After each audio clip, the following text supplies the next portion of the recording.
नमस्कार दोस्तों, मेरे चैनल भक्ति भाव टीवी में आपका स्वागत है। तो दोस्तों, आज की इस वीडियो में मैं आपको सुनाने वाली हूँ हाथी और यमराज की बहुत ही सुंदर कहानी।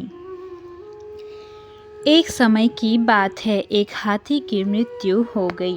मृत्यु के बाद हाथी की आत्मा यमलोक पहुंची। वहां पर हाथी के कर्मों का लेखा जोखा निकाला गया। पाया गया कि हाथी अपने जीवन में काफ़ी अच्छे से रहा है। तब यमराज ने हाथी से कहा, अरे हाथी, तुमने तो अपने जीवन में कोई बुरा काम नहीं किया है। तुम्हारे कर्म भी काफ़ी अच्छे रहे हैं। इसीलिए मैं तुमसे तुम्हारी इच्छा पूछ रहा हूँ।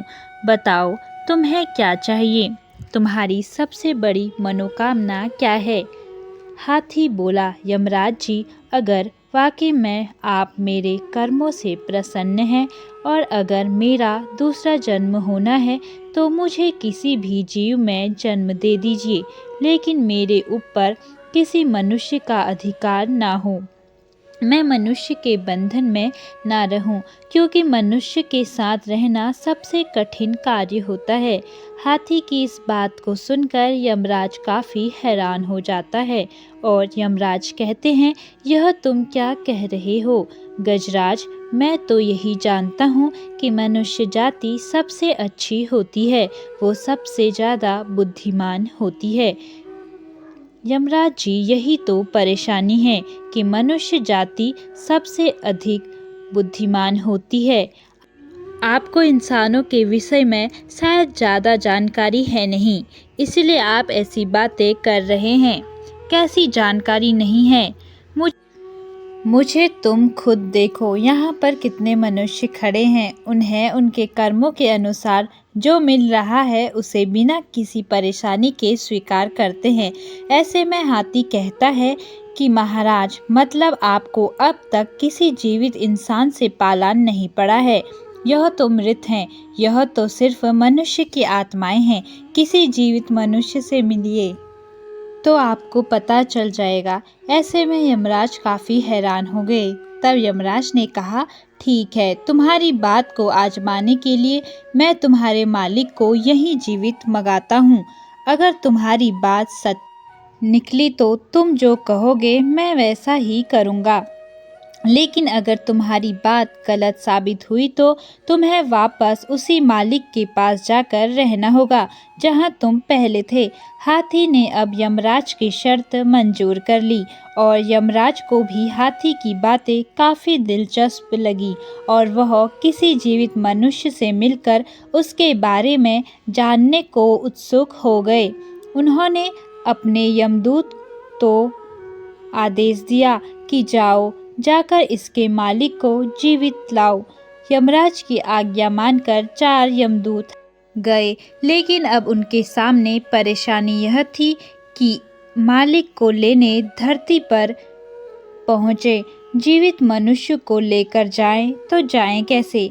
इसीलिए वे लोग उसके सोने का इंतज़ार करने लगे। जब हाथी का मालिक पलंग पर सो गया तो यमदूत तो पलंग सहित उसे उठाकर ले गए।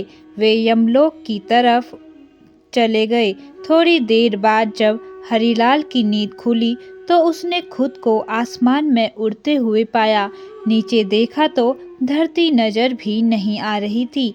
तब उसने चारों यमदूत से पूछा कि आप कौन हैं? मुझे कहाँ ले जा रहे हो? यमदूत बोले कि हम यमदूत हैं और तुम्हें यमलोक ले जा रहे हैं। तभी हाथी का सेठ कहता है, यह यमलोक तो लोग मृत्यु के बाद जाते हैं, लेकिन मैं तो जीवित हूँ। इस पर यमदूत ने कहा, आज वहाँ पर एक जीवित व्यक्ति की ज़रूरत है। दरअसल एक हाथी ने यमराज से कहा है कि जीवित व्यक्ति को लेकर आओ, तब आपको पता चलेगा। अरे वह तो मेरा हाथी है जिसकी आज मृत्यु हुई है, लेकिन उसने मुझे ऊपर बुला लिया। तब परेशान हरिलाल ने कोई तरकीब लगाने की सोची ताकि उसका जीवन सुरक्षित रहे। इधर उधर देखने पर उसे उसके पलंग पर ही एक कलम और कागज मिल गया। उसने उस पर कुछ लिखा और थोड़ी देर में ही वह यमलोक पहुंच गए। जब वो यमराज के सामने पहुंचा तो यमराज जोर जोर से हंसने लगा और हाथी की तरफ देखकर बोले, यह लो, तुम्हारा मालिक आ गया। अब यह अदना सा इंसान यह भला क्या कर लेगा। हाथी बोला, थोड़ा सब्र कीजिए महाराज, आपको सब पता चल जाएगा। इधर आओ। लेकिन बीच में ही रुककर हरिलाल कहता है, यमराज, क्या आपको पता है कि मैं कौन हूँ? तभी यमराज कहते हैं, मैं तो सिर्फ इतना जानता हूँ कि तुम इस हाथी के मालिक हो। इसके अलावा मैं तुम्हारे बारे में कुछ नहीं जानता। अब तुम ही बताओ कि तुम कौन हो। तब हरिलाल कागज यमराज को देते हुए कहता है, यह लीजिए, आप खुद ही पढ़कर जान लीजिए कि मैं कौन हूँ। यह वही कागज था जिस पर उसने आते हुए कुछ लिखा था। जब यमराज ने वह कागज खोलकर पढ़ा तो यमराज हैरान रह गया और अपने सिंहासन से नीचे उतर आए। इसके बाद यमराज ने खुद हरिलाल को अपने सिंहासन पर बैठा दिया। जैसे ही वह सिंहासन पर बैठा, उसने सबसे पहले यमराज से कहा, यमराज, आज से यमलोक पर आपका शासन खत्म हुआ। आज से मैं यहाँ का राजा हूँ। मैं जैसा कहूँगा हर किसी को वैसा ही करना होगा। तब हाथी कहता है कि यमराज जी, आप देखिए आगे आगे होता है क्या। तभी हरिलाल कहता है कि अब से स्वर्ग और नर्क का झंझट खत्म, सभी के सभी स्वर्ग जाएंगे। अब देखते ही देखते नर्क में रहने वाले लोग स्वर्ग में आ गए। नर्क का द्वार बंद कर दिया गया। जिस किसी की भी मृत्यु होती तो सीधा स्वर्ग जाता। इधर हरिलाल मन ही मन में यह भी सोच रहा था कि जिस दिन मेरी सच्चाई यमराज के सामने आएगी तो मुझे मार दिया जाएगा।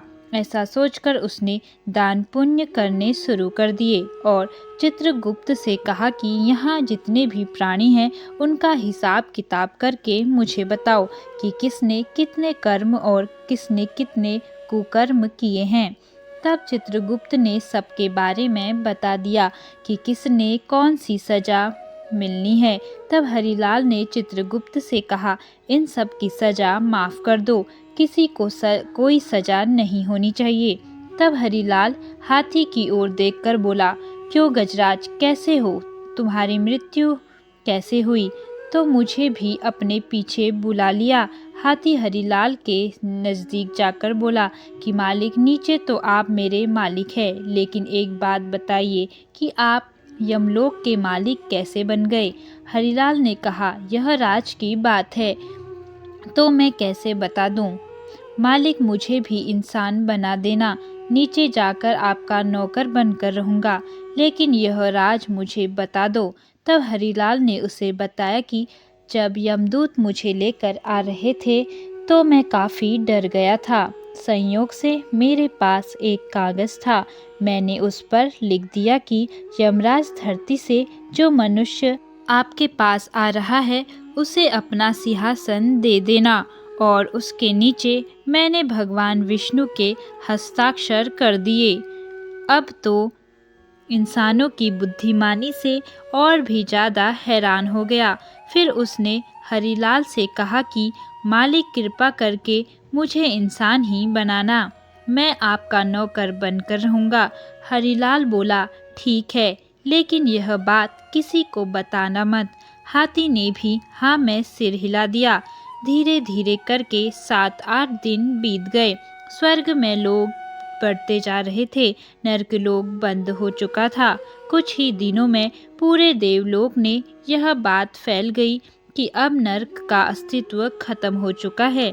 उधर भगवान श्री हरि विष्णु सोच में पड़ गए कि यमलोक में ऐसा कौन आ गया है जिसने मेरे सारे नियमों को तोड़ने का काम किया है। आखिर कौन है वह जिसने सारी व्यवस्था को तहस नहस कर दिया है। यह सोचकर भगवान विष्णु स्वयं यमलोक में आए और उन्होंने देखा कि यमराज यमलोक के द्वार के बाहर बैठे हैं। तब विष्णु भगवान ने उनसे पूछा, यमराज तुम बाहर बैठे हो तो यमलोक को कौन चला रहा है? भगवान जी, आप क्या कह रहे हैं? आपने ही तो इंसान को मेरे स्थान पर नियुक्त किया था और आप भी इस तरह से अनजान बन रहे हैं। उसने जो मुझे कागज दिया था उसमें साफ साफ लिखा था कि मैं उसे यमलोक का सिंहासन दे दूं और उस पर आपके हस्ताक्षर थे, और उस पर आपके हस्ताक्षर भी आपको यकीन नहीं होता तो यह देखिए। भगवान विष्णु ने कहा, मैंने इंसान को यमलोक में नियुक्त किया है। मैंने तो ऐसा कभी नहीं किया। कौन है वह? फिर भगवान विष्णु थोड़ा सोचकर कहते हैं, यमराज, कहीं तुमने किसी जीवित मनुष्य को यमलोक तो नहीं बुला लिया? आप बिल्कुल सही कह रहे हैं प्रभु, मैंने एक जीवित इंसान को ही यमलोक में मंगाया है। तभी यमराज ने शुरू से लेकर अब तक की सारी बात भगवान श्री हरि को बता दी। ऐसे में भगवान विष्णु को हंसी आ गई और वह मुस्कुराते हुए बोले, यमराज, तुम अब भी नहीं समझ पाए कि उस मनुष्य ने तुम्हें झूठा पत्र लिखा है। उस पर मेरे नहीं बल्कि उसके खुद के हस्ताक्षर थे जो उसने मेरे नाम से किए हैं। अगर वह तुम्हें पत्र नहीं देता तो तुम उसे बुद्धिमान नहीं समझते। तुमने उसकी होशियारी का अंदाजा कैसे लगता? भगवान विष्णु की यह बात सुनकर यमराज ने अपने सिर पर दोनों हाथ रख दिए। वह उन्हें सारा माजरा समझ में आ गया। उन्होंने भगवान विष्णु से कहा, प्रभु, इस मनुष्य की रचना तो आपने काफ़ी अद्भुत की। जैसे ही भगवान विष्णु यमराज के साथ यमलोक आए, हरिलाल अपने सिंहासन से उठकर नीचे आ गया और भगवान विष्णु से बोला, प्रभु, मुझे तो आपका ही इंतज़ार था। मैं कब से यही सोच रहा था कि कब आपके दर्शन होंगे और मुझे इस कार्य से मुक्ति मिलेगी। तब भगवान ने मुस्कुराते हुए कहा, तुम बहुत चालाक हो। देखो, जीवित व्यक्ति को यमलोक बुलाने का क्या परिणाम हुआ। जब इसे लगा कि मैं इसे दंड देने वाला हूँ तो यह मुझे खुश करने में लग गया। किसी भी इंसान को समझना किसी के लिए आसान नहीं। यमराज ने हाथी से कहा, गजराज, तुम शर्त जीत गए। मैं अब तक यही समझता था कि हम देवताओं से अधिक समझदार और कोई भी नहीं है, परंतु मैं गलत निकला। पर आज तुम्हारी वजह से मेरे सारे भ्रम दूर हो गए। अब हाथी यमराज से शर्त जीत चुका था। ऐसे में उसने यमराज से कहा कि यमराज जी, आप मुझे भी मनुष्य बना दे। यमराज ने उसकी शर्त मान ली और हरिलाल को वापस धरती पर भेज दिया, लेकिन यमलोक की सारी बातें उसके दिमाग से निकाल दी। यानी कि हरिलाल को यमलोक की कोई भी बात याद नहीं थी। वह फिर से आम जिंदगी जीने लगा। दोस्तों, इस कहानी से हमें यही सीख मिलती है कि इंसान को हर हाल में अपनी बुद्धि का इस्तेमाल करना चाहिए। अगर वह चाहे तो किसी भी मुसीबत का सामना कर सकता है, जिस तरह हरिलाल ने किया था। तो दोस्तों, कैसी लगी आज की यह वीडियो कमेंट करके ज़रूर बताएं और ऐसी ही बहुत सारी कहानियों, कथाओं और जानकारियों को सुनने के लिए मेरे चैनल को सब्सक्राइब करें। धन्यवाद।